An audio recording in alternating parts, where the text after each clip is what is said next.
Bonjour tout le monde et bienvenue à ce point de presse du Parti québécois portant sur la qualité des services de garde éducatifs à l'enfance et le dépôt d'une pétition sur ce sujet. Alors, prendront la parole lors de ce point de presse le député des Îles-de-la-Madeleine et porte-parole du Parti québécois en matière de famille et CPE, Joël Arsenault. Ensuite, Marilyn Dion, directrice générale de Ma Place au Travail, Frédéric Godette, maman d'un petit garçon, et Audrey Proulx, qui est administratrice de Valorisons ma profession.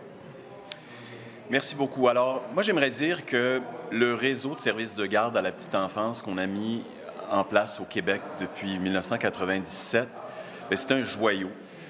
C'est un joyau qui a fait la fierté de générations de parents, d'enfants, de gens qui sont impliqués également d'intervenants dans les réseaux et même les gens qui font de la politique.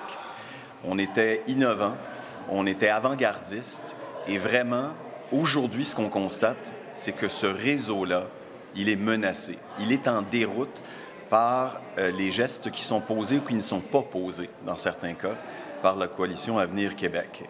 Et j'en veux pour preuve le dépôt, il y a 6 mois déjà, du rapport de la vérificatrice générale du Québec qui sonnait l'alarme sur la baisse de qualité des services offerts aux familles et aux enfants du Québec. On sait, le service de garde éducatif à l'enfance, c'est le socle sur lequel on peut s'appuyer pour favoriser l'égalité des chances pour les générations montantes. C'est essentiellement le premier palier éducatif qui mène à l'école primaire et secondaire et ensuite à la poursuite des études et d'une carrière où les jeunes peuvent réaliser leur plein potentiel. Ce qu'a constaté la vérificatrice générale au printemps dernier, c'est essentiellement 4 constats. On met en place des mesures d'évaluation de la qualité des services et on voit que dans la dernière année, 2022-23, il y a 40 des services de garde qui n'ont pas obtenu la note de passage. Mais pire encore, le ministère n'a pas fait de suivi adéquat pour s'assurer que des mesures correctives soient mises en place. À peine 11 de ceux qui ont coulé essentiellement cet examen-là ont mis en place les mesures correctrices. Le déclin du ratio du personnel éducateur qualifié s'est poursuivi. Le ratio de 2 éducatrices qualifiées sur 3 était celui qui était en place. Avec la pandémie, on a vu que ça s'était complètement inversé. Une éducatrice qualifiée sur 3. On a vu également que les éducatrices quittaient le navire à bout de force, souvent, avec des conditions de travail qui sont impossibles et avec des conditions salariales qui sont largement inférieures à tout ce qu'on offre sur le marché aujourd'hui dans des domaines connexes. On sait que la technique d'éducation à l'enfance, c'est celle qui est la moins bien rémunérée là, lorsqu'on atteint le marché du travail. On a recensé près de 4000 départs au cours de la dernière année chez les éducatrices et on se doutait qu'elles étaient remplacées par des éducatrices qui n'avaient pas la formation adéquate. On apprend aujourd'hui à Radio-Canada que le remplacement des éducatrices dont s'enorgueillit la ministre Suzanne Roy, mais essentiellement, c'est un remplacement des éducatrices qualifiées par des éducatrices non qualifiées. On parle de 278 éducatrices qui sont qualifiées sur un total de presque 7600 éducatrices qui ont été recrutées au cours des 3 dernières années. C'est un pourcentage de 3,7 de qualification. On retient même comme étant qualifiées des éducatrices qui n'ont fait qu'une année sur 3 dans le DEC qui est censé leur donner une formation qualifiante. Alors ça, ce sont des constats que l'on peut faire aujourd'hui sur la dégradation des services de garde à la petite enfance au Québec, sans compter le fait que le gouvernement s'est donné dans le chantier des familles l'objectif de créer des places, toutes sortes de places et privilégier les places en service, en garderie privée pour les convertir en garderie privée subventionnée au mépris du système de CPE qu'on avait mis en place et qui est celui que l'on doit privilégier. Au Parti québécois, d'ailleurs, notre programme, depuis 1997, a toujours été de compléter le réseau de CPE pour en faire un véritable niveau d'éducation pré-scolaire qui puisse, encore une fois, donner la chance à tous de réaliser leur plein potentiel. Alors, ce qu'on demande à travers la pétition qui est déposée aujourd'hui, qui a atteint presque 4000 signatures, c'est un plan de la part de la ministre. Premièrement, qu'elle se prononce sur les constats qui ont été établis par la vérificatrice générale et qu'elle se dépose un plan d'action pour mettre en œuvre les 6 recommandations qui sont au rapport de mai dernier, alors que depuis les 6 derniers mois, c'est silence radio. Dans l'espace public, la ministre continue de nous dire que les choses vont bien, qu'elle travaille avec les partenaires à l'amélioration des services, mais il n'y a absolument aucune feuille de route qui n'a été déposée, aucun plan crédible qui a été présenté. Et malheureusement, pour ce qui est du chantier des familles, l'objectif à atteindre d'avoir une place de qualité pour chaque enfant au Québec en mars prochain, mais ça n'arrivera pas au rythme où va la CAQ dans la création de places. C'est 20 ans que ça va prendre à avoir des places pour l'ensemble des tout-petits. Et là, évidemment, ce qu'on veut aussi, ce sur quoi on veut insister, c'est que les places qui sont créées soient des places de qualité en CPE, qui sont accompagnées d'éducatrices qualifiées, valorisées, engagées et dûment payées avec des conditions de travail qui permettent l'attraction et la rétention du personnel. Là-dessus, j'ai plein d'accompagnatrices, alors je leur laisse la parole. Aujourd'hui, nous déposons une pétition signée par des milliers de citoyens et citoyennes qui sont préoccupés par la qualité éducative dans nos services de garde. Ce geste est une réponse aux inquiétudes grandissantes des parents du Québec, des professionnels qui œuvrent dans le réseau aussi, et une demande répétée pour que des actions concrètes soient prises immédiatement de la part du gouvernement. Rappelons que le rapport de la vérificatrice générale nous disait que 30% des services de garde évalués échouaient à offrir des normes minimales de qualité éducative. Et quand on parle de qualité éducative, là, on ne parle pas d'apprendre une deuxième langue ou d'apprendre à lire ou à écrire. On parle simplement d'avoir un environnement où on peut s'assurer du bien-être de nos tout-petits et du développement de leur plein potentiel. La base. Le rapport montre aussi que des nombreux milieux en échec ne mettent pas en place des mesures correctives ou ne disposent pas de plans adéquats pour régler leurs problèmes. Le système de traitement des plaintes, lui, manque de rigueur. Les risques ne sont pas gérés correctement et les manquements fréquents ne sont pas toujours corrigés. Donc, la liste est longue des choses qui étaient dans ce rapport-là, qui est accablant. Pourtant, ce n'est pas juste une question de rapport ou de statistiques, c'est une question de sécurité, de bien-être de nos tout-petits et de confiance des parents envers le réseau. Les parents ont besoin de savoir que leurs enfants évoluent dans des milieux sécuritaires et de qualité et puis qu'ils peuvent aller travailler l'esprit en paix. Mais aujourd'hui, cette confiance est ébranlée. Non seulement la ministre de la Famille n'a toujours pas expliqué au public ce que son ministère compte faire pour s'assurer que nos milieux soient de qualité, mais en plus, les mauvaises nouvelles s'accumulent sur l'état de santé du réseau, notamment concernant la qualification des éducatrices. Les éducatrices qualifiées sont un pilier essentiel pour garantir la qualité éducative dans nos milieux et elles quittent massivement le réseau. Ces départs de professionnels affectent directement la capacité des services de garde à offrir un environnement adapté aux besoins nombreux et diversifiés de nos tout-petits. On apprenait encore ce matin là, que seulement 278 éducatrices qualifiées ont été embauchées au net dans les 3 dernières années. Ça signifie que la majorité des nouvelles embauches concernent des personnes qui sont non formées et qui n'ont pas la formation ou les outils nécessaires pour s'assurer d'intervenir correctement avec nos enfants.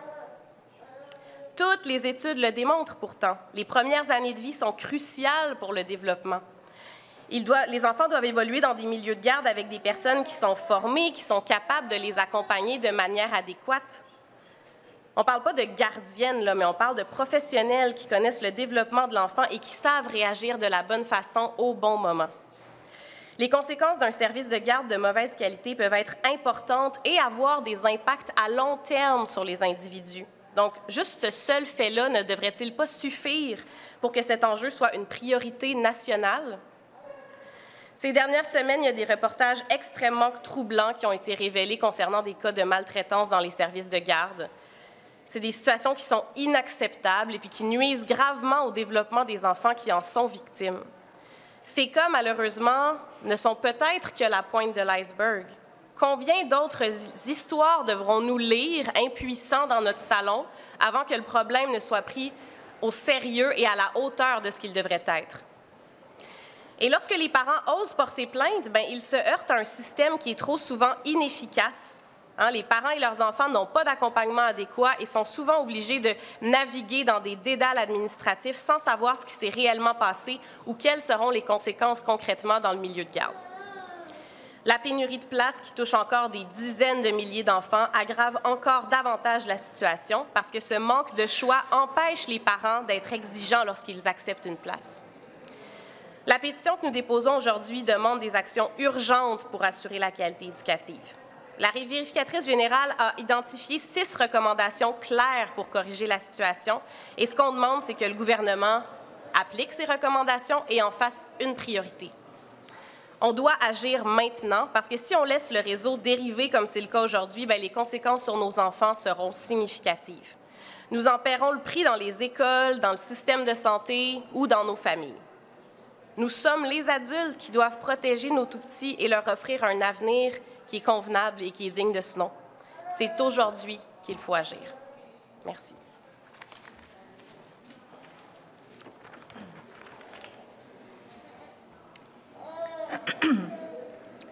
Je me tiens devant vous aujourd'hui, le cœur lourd et à bout de souffle. Je prends la parole pour mon fils, qui, du haut de ses 4 ans, a été victime de violences physiques et psychologiques de la part de son éducatrice en milieu de garde. Un lieu censé être un havre de sécurité, d'amour et de bienveillance, mais où il a plutôt vécu l'inacceptable. Trop tôt, il a appris que dénoncer n'est pas toujours synonyme d'être cru ou entendu. Car à travers le processus, il a perdu sa place au service de garde, ses repères, ses amis, son insouciance, toute sa vie d'enfant.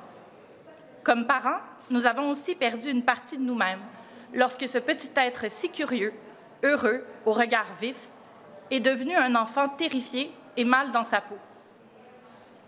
Pourtant, nous avons fait, je crois, tout ce qu'il fallait. Nous avons porté plainte aux différentes instances impliquées, avons collaboré, relancé, partagé les moindres détails. Mais la réponse, chaque fois, a été caractérisée par un laxisme inquiétant, des doutes constants et une trop grande opacité. De la direction du milieu au ministère de la Famille, en passant par les corps policiers, nous sommes livrés à nous-mêmes, pris dans un enchevêtrement administratif interminable et déshumanisé. Un enfant victime de mauvais traitements mérite la réponse immédiate et sans équivoque que ce n'est pas acceptable. Et les parents qui dénoncent méritent une écoute et un soutien. Chaque jour sans réponse, chaque refus d'information, chaque opportunité manquée d'offrir du support est intolérable lorsqu'on parle du bien-être de nos enfants. Aujourd'hui, je vous implore de prendre vos responsabilités en valorisant la profession et en mettant aussi en place un accompagnement adapté et sensible lorsqu'un débordement survient, plutôt que de laisser les familles se perdre dans un processus défaillant. Faites-le pour Sylvie, Ouria, Fatma, Audrey, Marie-Luce, qui ne méritent pas que les drames prennent plus de place que le travail exceptionnel qu'elles font auprès de nos tout-petits. Et faites-le surtout pour Alexis, mais aussi pour Noah, Raphaël, Charlotte, Mohamed, Théo, Laurier, Lou, Madeleine et Julia, pour qu'ils puissent grandir dans toute la légèreté que la petite enfance devrait procurer, entourés de parents rassurés. Merci.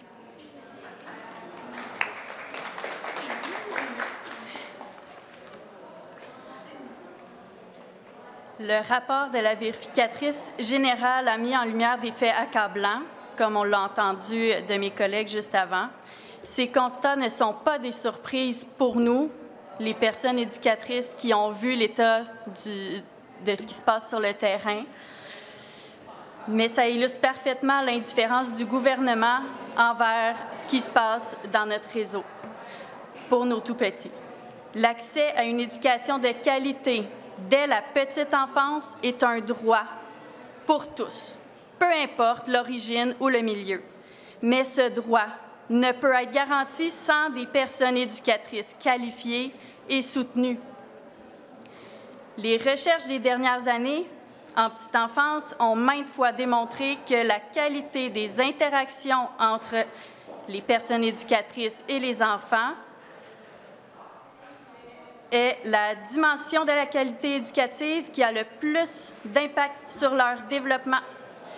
Pour que la qualité des interactions soit optimale, il est essentiel de bien comprendre le développement des enfants afin de mieux les accompagner. Nous le savons, une éducation à la petite enfance de qualité réduit les inégalités.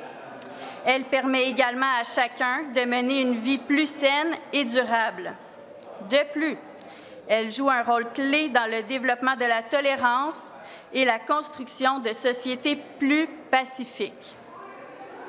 Celles qui assurent la qualité des services quittent le réseau. Maintenant, le plus choquant reste l'attitude du gouvernement face à la désertion massive des personnes éducatrices qualifiées. Ce sont ces personnes qui ont étudié le développement de l'enfant et qui ont les connaissances pour intervenir positivement auprès de nos tout-petits. Pourquoi elles quittent? Parce que le gouvernement leur refuse des conditions de travail dignes de leur expertise, des conditions essentielles pour offrir une éducation de qualité à nos tout-petits du Québec. Et pendant que ces professionnels expérimentés s'épuisent ou quittent leur poste, le gouvernement se félicite d'intégrer des milliers de nouvelles recrues sans préciser que, comme le révélait le journaliste Thomas Gerbet, la grande majorité d'entre elles n'est pas qualifiée. Notre profession est en voie de disparition, mais ce n'est pas seulement pour nous que nous sommes inquiètes, c'est pour notre société, pour nos enfants et les vôtres, que l'on prive d'interactions de qualité dans la période la plus cruciale de leur développement. Il y a un consensus scientifique et économique sur l'importance d'investir dans la qualité éducative en petite enfance. Il est temps de prendre une décision. Si on continue dans cette voie, on va frapper l'iceberg et les conséquences seront dévastatrices pour nos tout-petits et notre société. Alors, quel avenir souhaitons-nous pour notre société? Alors, merci. On serait prêt à prendre les questions. Je m'appelle Marie-Michel. Si oui, je travaille au Devoir.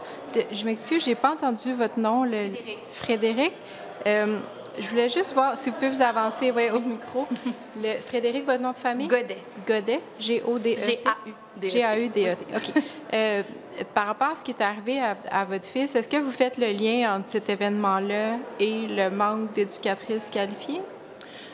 C'est difficile pour moi de faire ce lien-là directement. Je suis juste une maman qui essaie de se sortir de tout ça, mais ce que je peux certainement dire, c'est qu'à travers tout ce que j'ai appris dans les 12 derniers mois, parce que ça fait 12 mois maintenant que c'est arrivé, il y a effectivement un grand enjeu au niveau des différentes instances, donc incluant le ministère de la Famille, sur ce qui peut être fait en garderie, dans le sens où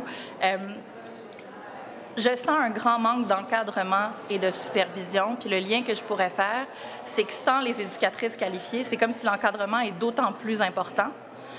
Et c'est ce qui est inquiétant. C'est comme si tous les morceaux du casse-tête font que le casse-tête est extrêmement troublant et perturbant. Et est-ce que ça fait en sorte, si je vais trop en détail, vous me le dites, là, mais est-ce que la situation a perduré peut-être plus longtemps qu'elle aurait pu perdurer dans un autre type de milieu ou dans un autre contexte? Je ne peux pas entrer dans tous les détails. Nous, on a retiré notre enfant. Mais oui, il y a des éléments qui ont été inquiétants, à savoir est-ce que ça aurait pu perdurer pour d'autres enfants dans le milieu. C'était dans quel type de milieu? Nous, c'était dans un CPE. Merci. Si vous permettez, juste un petit ajout. C'est parce qu'il y a un des constats de la vérificatrice générale qui indique que le système de traitement des plaintes au sein du ministère, c'est le foutoir le plus total. Tout le monde se lance la balle et il n'y a pas de suivi adéquat. Les mesures ne sont pas prises. Les parents, comme on vient de l'entendre, Frédéric, se sentent abandonnés par le système. Et c'est un constat qui est très grave et ça faisait aussi partie des demandes de la pétition qu'on n'a peut-être pas assez souligné à gros traits. Il y a la question de la qualité des évaluations qui sont faites des CPE, mais il y a aussi tout le système de traitement des plaintes qui n'a pas de bon sens au sein du ministère, pour lequel des recommandations ont été faites au ministère. Et jusque-là, bien, on n'a pas d'indication à l'effet que les choses vont s'améliorer ou que la ministre ou le ministère a un plan à cet égard. On fait toujours la même question, M. Arsenault. Vous demandez un plan, mais pour les parents là, dont l'enfant en est à sa 3e, 4e, 5e, 6e éducatrice là, depuis le mois d'août ou le mois de septembre, qu'est-ce qu'on peut faire rapidement ou concrètement pour améliorer la situation? Bien, moi, je l'ai dit tout à l'heure, c'est qu'on a vraiment l'impression que la ministre est sur le Titanic, on l'a mentionné, la ministre est sur le Titanic qui fonce vers l'iceberg. Et là, elle a tous les rapports qui indiquent qu'on va dans la mauvaise direction. Elle dit, les choses vont bien, on y travaille, sans jamais apporter de solutions concrètes. Ce qu'on veut, c'est un plan concret. Comment on va pouvoir rétablir le ratio des éducatrices qualifiées? Il faut commencer à la base. On a appris encore la semaine dernière que la relève boude les programmes de technique en éducation à l'enfance parce qu'elle voit qu'il n'y a pas d'avenir sur le plan financier puis sur le plan professionnel également. On a mis en place des bourses. Ces bourses-là, ça ne fonctionne pas, qu'on en tire des conclusions. On n'a pas l'impression véritablement que la ministre est aux commandes et qu'elle dit « voici un problème, voici l'enjeu que ça soulève et voici comment je vais aborder la question ». Sa seule feuille de route semble être le tableau de bord qui est publié à tous les mois et qui indique qu'on crée des places, essentiellement en service de garderie privée subventionnée, sans se soucier du fait que tout ce réseau-là est en train de s'effondrer. Puis effectivement, il y a des gens qui sont victimes au quotidien, les enfants en particulier. Moi, comment on peut agir rapidement? C'est d'abord d'avoir un objectif, une vision et mettre les moyens en place avec un calendrier réaliste pour que l'on puisse justement rétablir le ratio, qu'on puisse mettre en place un système de traitement des plaintes, qu'on puisse aussi s'assurer de la santé, de la sécurité, parce qu'il y a aussi ces éléments-là qui étaient révélés par la vérificatrice générale. Le recrutement, la valorisation des éducatrices, c'est fondamental. Puis on continue de tergiverser sur les négociations actuellement et puis sur les compromis qu'on va demander aux éducatrices si on est pour rehausser leur salaire. On n'est pas là. On est dans un mouvement de dégradation constant et probablement accéléré depuis le rapport de la vérificatrice générale et on ne semble pas s'en formaliser au gouvernement. La hausse des salaires, c'est là pour vous, certainement? Bien, absolument. En fait, ce que demandait une autre pétition qui a été déposée pas plus tard que la semaine dernière, c'est-à-dire si on croit véritablement que l'éducation doit être une priorité pour le Québec et pour le gouvernement du Québec. Ça commence avec la petite enfance. Il faut que les éducatrices soient valorisées à travers, oui, les conditions de travail, les conditions salariales, à la hauteur des éducateurs de niveau supérieur. C'est là que se construit la base des petits êtres humains dont on veut qu'ils prennent la relève. Au niveau des enseignants, vous voulez dire? Absolument, au niveau des enseignants? Absolument. C'est ce qu'on demandait essentiellement, puis je pense qu'il y a une éducatrice qui pourrait vous l'exprimer encore mieux que moi. Bonjour, Marie-Ève Péloquin de Valoriser ma profession. Oui, en fait, on parle d'histoires d'horreur, malheureusement. Honnêtement, sincèrement, je m'inquiète. Il va en avoir de plus en plus, selon moi. Parce que quand on ouvre la porte aux personnes qui n'ont pas de qualification, qui n'ont pas de diplôme, c'est pas qu'ils sont moins bonnes ou des moins bonnes personnes, c'est que leur boîte à outils, elle est moins complète. Le cours de technique d'éducation à l'enfance, la formation, elle est très complète au niveau du développement de l'enfant. On comprend, en fait, le développement de l'enfant. Donc, on est mieux en mesure de les accompagner. Puis, là, honnêtement, on est très inquiet, en fait, cette ouverture-là. En fait, n'importe qui n'a pas d'absence d'empêchement peut venir travailler auprès des tout-petits. Aussi, qu'est-ce qui m'inquiète, c'est de voir que rien qui est pris en compte de ça. En fait, on prend les personnes éducatrices comme acquis. Donc, on ne les considère pas sur la place publique, mais on les banalise, on les compare avec les enseignantes de maternelle 4 ans, mais finalement, au bout du compte, quand on regarde les cours qu'elles ont en éducation versus le bac en éducation préscolaire et enseignement scolaire, on se rend compte que notre formation, elle est beaucoup plus complète pour travailler avec les tout-petits. Aussi, on tente de faire croire que n'importe qui, en fait, qui aime les enfants du fond du cœur peut être une excellente éducatrice en formation. Donc, on ne peut pas en vouloir aux personnes qui sont non formées, qui travaillent auprès des enfants, puis ça peut arriver des accidents, malheureusement, puis c'est tragique, là. Mais ces personnes-là n'ont pas d'outils. Donc, face à des situations, mais oui, elles vont avoir des comportements inadéquats. Mais même, on rapporte aussi des éducatrices qui ont eu leur formation il y a 20 ans. La formation continue n'a pas été adéquate non plus. Donc, elle a été un peu négligée. Donc, souvent, il va y avoir des personnes éducatrices qui ont eu des formations il y a 20 ans, mais qui n'ont jamais su ou qui n'ont jamais pu se moderniser avec des formations du jour, en fait, là, qui touchent à l'éducation. Donc, ça aussi, c'est questionnable. Donc, en fait, on a vraiment l'impression que en ouvrant la porte à n'importe qui, on est en train de dire que n'importe qui peut faire cette job-là. Puis, dans les discours publics, en banalisant le fait que les personnes éducatrices quittent le réseau, pour nous, ça envoie un message très négatif dans le sens que, bien, finalement, qu'on étudie ou qu'on n'étudie pas, n'importe qui peut faire ce travail-là. Donc, si je peux rajouter quelque chose, c'est le fait que dans le rapport de la vérificatrice générale du Québec, elle nomme aussi qu'une des principales raisons de la baisse de cette qualité éducative-là, c'est le ratio des éducatrices formées versus non formées. Donc, on voit que c'est intimement lié.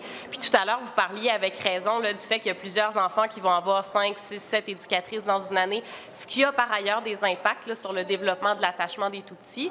Mais est-ce que vraiment on se pose la question, puis là, je ne sais pas, je ne suis pas dans la tête des décideurs ou du ministère de la Famille, des membres du ministère de la Famille, mais est-ce qu'on se pose la question sur pourquoi ces personnes quittent ou on n'est pas capable de les garder? Il y a cette question de rétention ou est-ce qu'on les connaît, les raisons, parce que les éducatrices l'expriment et disent ce dont elles ont besoin. Là, ce qu'on entend de la part du gouvernement, c'est plutôt on a fait ci, on a fait ça, on a fait ça. Mais est-ce qu'on pourrait aller aux racines des causes de la désertion puis de s'assurer de faire en sorte de travailler les causes? Parce qu'on aura beau pitcher toutes les solutions, si on ne va pas à la source, bien, on n'y arrivera jamais finalement.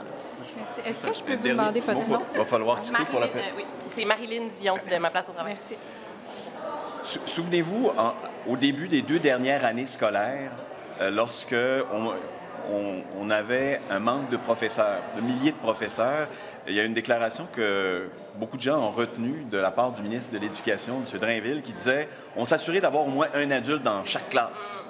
Là, c'est comme si on disait que pour compléter le réseau des services de garde éducatifs au Québec, là, on s'assurait d'avoir une adulte dans chaque classe, dans chaque groupe. Si c'est ça la vision du gouvernement, imaginez quel avenir on a pour ce réseau-là, qu'on voulait un réseau de qualité qui fasse partie là, essentiellement de la trajectoire éducative et qu'on constitue la base pour donner, encore une fois, l'élan à tous ces tout-petits du Québec qu'on souhaite voir réussir dans la vie. Alors, moi c'est la question fondamentale, elle est là. Si l'idée, c'est de trouver un adulte par groupe, c'est-à-dire qu'on va plomber le système pour de bon. Et c'est pas une question de circonstancielle, c'est pas une question contextuelle. C'est comme si c'était là-dessus qu'on établissait les bases du réseau à venir, ce qui a évidemment pas de bon sens. Merci. Merci, c'est ce qui conclut ce point de presse. Merci.